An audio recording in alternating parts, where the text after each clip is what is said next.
तो इसलिए जहां तक किसानों का सवाल है, आपने दो तरह से हिंदी और अंग्रेजी दोनों में अपने विरोधी दलों को डिस्क्राइब किया।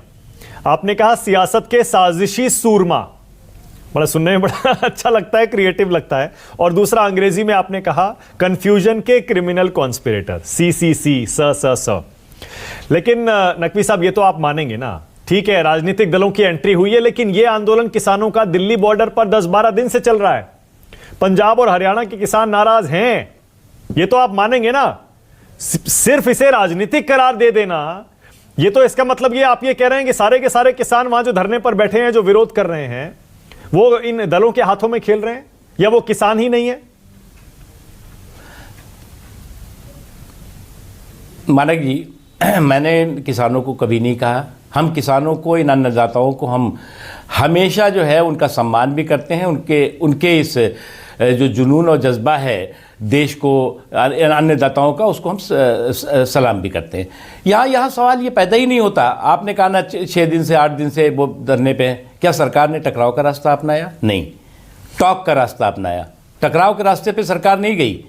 हमें अच्छी तरह याद है 2013 में लगभग जो है वो 3 महीने तक यही किसान भाई तमाम अपनी मांगों को लेकर के आंदोलन करते रहे। कई किसान जो है वो रेल की पटरियों पर उनकी मौत हो जाती है। लेकिन उस वक्त जो कांग्रेस पार्टी की सरकार है, सोनिया गांधी जी की सरकार है, ये जो राहुल गांधी साहब की सरकार है, ये सरकार की काम में जूं नहीं रेंगी थी। मैंने खुद पार्लियामेंट में, तमाम हमारी पार्टी के लोगों ने पार्लियामेंट में हंगामा किया था, उसको लेकर के आवाज़ उठाई थी। तब जाकर के 4 महीने के बाद ये जो है कुछ इनके मंत्री जाकर के उन्होंने बात शुरू की थी। हमने तो पहले दिन से कहा कि सरकार के दरवाजे हमेशा खुले हुए हैं। हमने जो है वो कभी ये नहीं कहा कि आप सरकार बात नहीं करेगी। इसलिए हमने कहा कि हम टकराव से नहीं, टॉक के जरिए इस पूरे के पूरे मुद्दे का समाधान करते हैं। क्योंकि आप देखिए अल्पसंख्यक मामलों के मंत्री भी हैं, इसलिए नकवी साहब आपसे मुझे ये भी पूछना पड़ेगा कि आपको भी पता है इस आंदोलन में कुछ एक लोग हो सकता है कि खालिस्तान समर्थक आ गए हों, या कुछ एक वहां पर पहुंचे हुए लोगों ने इस तरह के बयान दे दिए हों, लेकिन उस पूरे आंदोलन को खालिस्तानी कह देना, बहुत सारे लोगों ने ऐसा किया है। और आप केंद्रीय अल्पसंख्यक मामलों के मंत्री हैं, इसलिए मुझे पूछना पड़ेगा नकवी साहब, क्योंकि इससे तो फिर यह हो जाएगा कि जो सरकार के विरोध में खड़ा होगा आप उसे एंटी नेशनल कह देंगे। मानक जी, जिसने भी ऐसा कहा है मैं उसकी कड़ी निंदा करता हूं, और ऐसी मानसिकता को मैं पूरी तरह से गलत मानता हूं। ये हमारे देश के किसान हैं भैया, हमारे देश की ये अन्नदाता हैं। इनको आप कैसे कह सकते हो ये देशद्रोही हो सकते हैं? नहीं हो सकते।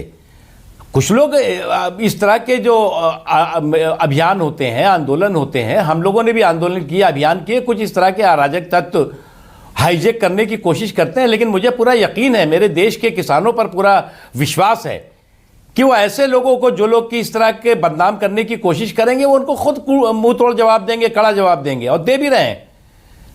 और इसलिए जो है वो देखिए, एक बात आप समझ लीजिए, आप न्यूज़ 24 पे मानक जी सर्वे करा लो, इस किसान बिल पे सर्वे करा लो। मोदी जी जब से आए हैं 6 साल में, उन्होंने चाहे वो किसानों के आय को दुगना करने के संकल्प के साथ जो काम किया हो, किसान सम्मान निधि का मुद्दा रहा हो, बुजुर्ग किसानों को पेंशन देने का मुद्दा रहा हो, चाहे वो एमएसपी रबी और खरीफ के फसल की एमएसपी 4 गुने से लेकर के 10-10 गुना तक बढ़ी है। और इस दौरान तो रिकॉर्ड जो है वो एमएसपी जो है वो बढ़ी है, और उसका भुगतान केंद्र सरकार ने किया है। और इसलिए जो है ना एमएसपी खत्म हो रही है, ना मंडियां खत्म हो रही हैं।